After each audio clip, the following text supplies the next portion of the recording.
Hello everyone, a very warm welcome to all of you. Welcome to SWA Education, myself Radha, and today we are going to discuss about dietary allowance for various nutrients as well as anti-nutrients and programs on nutrition in India. So let's start with our today's lecture. So mainly we are going to focus on this area. So what is recommended dietary allowance? That is called RDA. R means recommended, D means dietary, A means allowance. So recommended dietary allowance are a set of value used to reference the average daily intake of sufficient nutrient and fulfill the requirement of almost 98% of the healthy individual of a specific gender group and life stage. So recommended dietary allowance are a set of values that is used to define that what average amount of food or nutrient we have to intake to fulfill the requirement of an healthy individual. Specific depended upon the life stage as well as age, gender. Due to the lack of needed knowledge, it is impossible to have RDA for every known nutrient. Means if you have lack of knowledge regarding the food or the nutrient, so it is impossible to have recommended dietary allowance for every known nutrient. So therefore, it is recommended that individual diet be composed of various food from the different food group to compensate and meet the required nutritional need. So that's why it is recommended that we have to take different kind of food, or we can say healthy food in our diet, that we can take or we can intake the nutrient from that different kind of food groups. For example, if you are taking fruit and vegetables, milk and dairy food, food and drink, meat, fish, egg and beans, and bread, rice, potatoes. So if you take these different kind of food in your diet, so you are taking different kind of nutrition. You are taking fat, sugar, protein, vitamins, minerals in your diet by taking different or various kind of food item to compensate your need.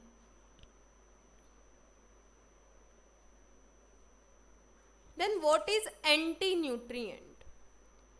The term anti-nutrient suggests what they are, whereas nutrient substance that nourish plant and animal to grow and live.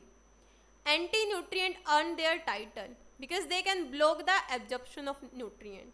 As anti-nutrient is made up of two terms, anti means against and nutrients means those factors that are digestible and increase the metabolism of our body that we get from the different kind of the food sources. They are the nutrients that are essential for our body, for the growth, for gaining the energy as well as for proper metabolism of our body. That are nutrient, and anti means opposing of that. So the term anti-nutrient suggests what they are. And when we are talking about nutrient are the substance that we taken by the help of the food to nourish our body and to grow and for the proper development of our body. Anti-nutrient earn their title because they can block the absorption of nutrient. Means nutrient didn't, you can say nutrient are not absorbing in our body. Anti-nutrient are naturally found in animal and many plant-based food. So anti-nutrients are found in animal as well as plant-based food. In plant, they are compound designed to protect from bacterial infection and being eaten by insect. For example, like phytate, flavonoids. If we are talking about these kind of things, so phytic acid, it is also an example of plant-based anti-nutrient. So they are found naturally in animal as well as in plants.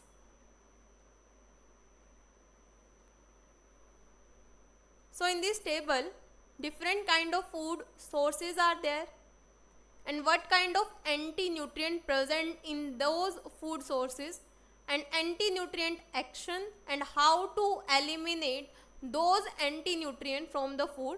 The techniques are mentioned here. So seed, grains and legumes. From these food sources we get phytic acid, that is an anti-nutrient that reduce the absorption of iron, zinc, magnesium, calcium, means it help in the reduction of the absorption of mineral. And how we can eliminate it? By the process of soaking, sprouting and fermentation. Second one is lectin. Lectin anti-nutrient are present in all plant food, particularly grain, seed and legumes. What is the action of it? Interfere with nutrient digestion, and by the process of soaking, boiling, heating and fermentation we can eliminate lectin from our food source. Third one is tannin. Mainly found in fruit, grain, root, leaf of plant like tea and grapes, and tannin interfere with nutrient digestion, and by the help of boiling and fermentation we can eliminate tannin from the food source like fruit, root, leaf of plant, tea and grapes. Fourth one is protease inhibitor. Protease inhibitor means which inhibit or block the activity of protease enzyme. Mainly found in plant food, particularly grains, seed and legumes, and it interfere with nutrient digestion, and by the process of soaking, sprouting, boiling and fermentation we can eliminate it. Next one is calcium oxalate. Calcium oxalate is found in most of the plant food and it prevents calcium from being absorbed. Means calcium oxalate interfere with the absorption of calcium, and we can eliminate calcium oxalate by the help of soaking, boiling and fermentation. So there are certain kind of food source are there, and what kind of anti-nutrients present in those food sources. For example, phytate or we can say phytic acid present in nuts, cereals, legumes and seed. Second one is avidin. So avidin undercooked or raw egg white, and avidin and biotin, they are found in a combination as a ligand and the receptor. They have the affinity for each other. So avidin are mostly found in raw egg white. It is a very important point according to your exam point of view. Next one is oxalate. Oxalate is found in vegetables and fruit. Next one is phosphatase. Many food, especially some industrial ones. So oxalate interfere with calcium absorption, and phytic acid interfere with mineral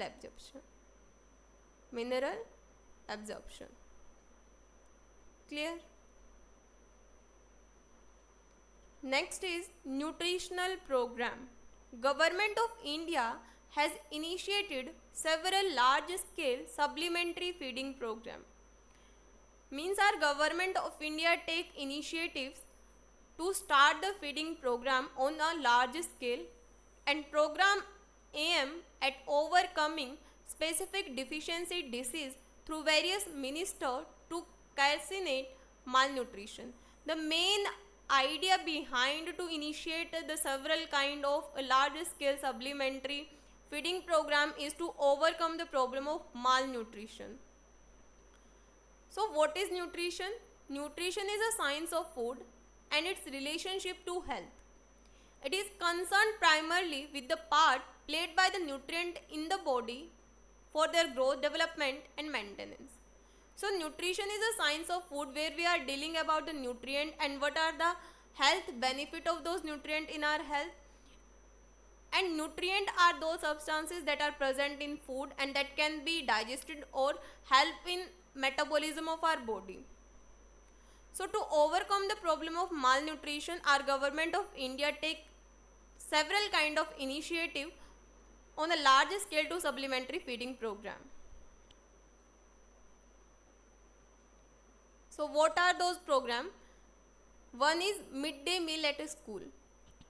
So if you see in government school, so midday meal are provided there. So main aim behind is to overcome the problem of several kind of a disease related to the malnutrition. So midday meal, that is MDM, is a wholesome freshly cooked lunch served to children in government and government aided school in India. So during interval in midday meal, freshly cooked lunch served to the children in government and government aided school in India.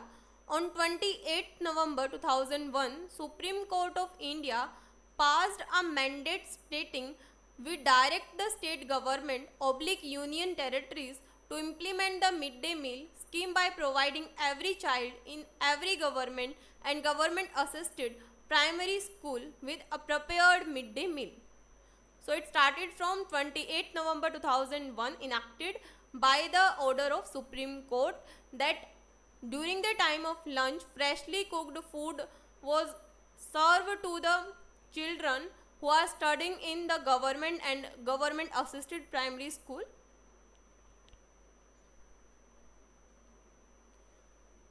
Midday meal scheme aim to, what is the idea behind this midday meal scheme? To avoid classroom hunger, increase school enrollment, increase school attendance, improve socialization among caste, address malnutrition, empower women through employment.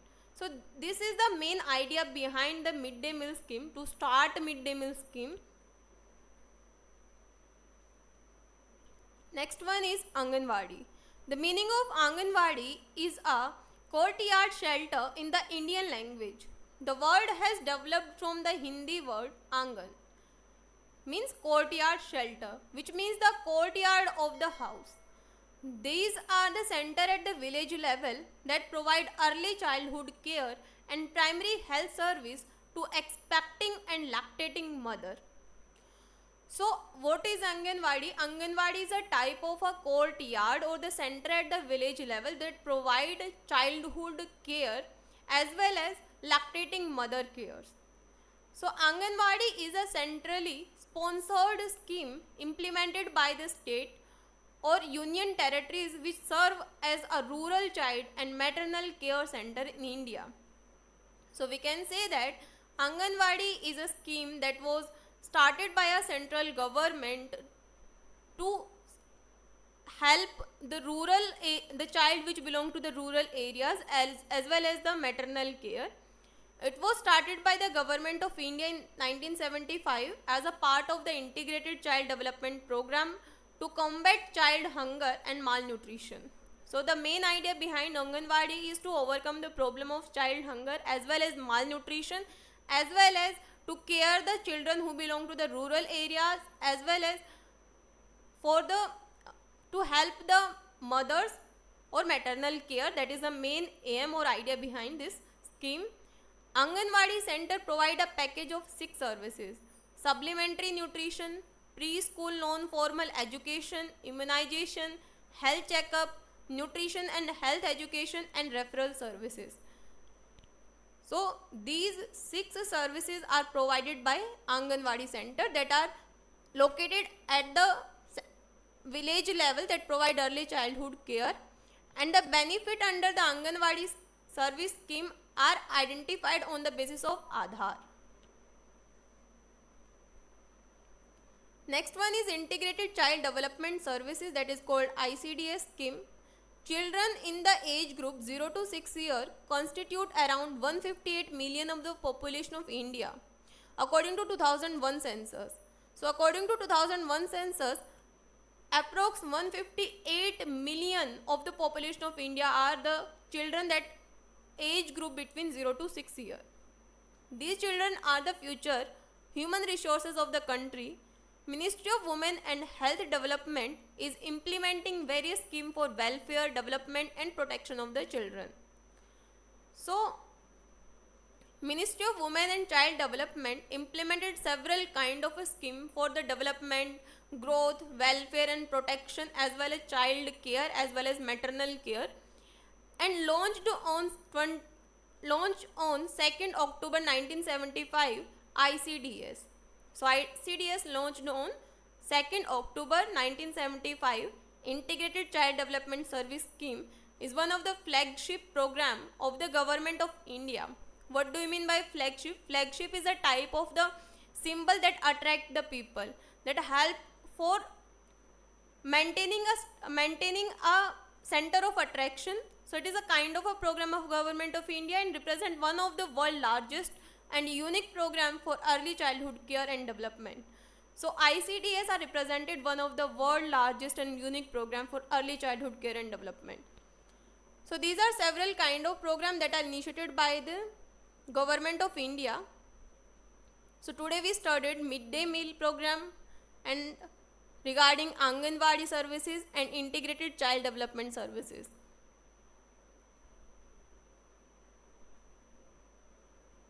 So,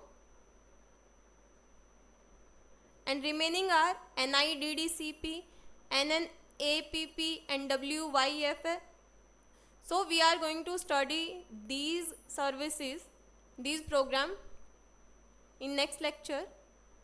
So thank you so much everyone. If you find this video beneficial for you, please don't forget to like, share and subscribe this channel for more such kind of videos, and if you have any query regarding this lecture, you can comment down below.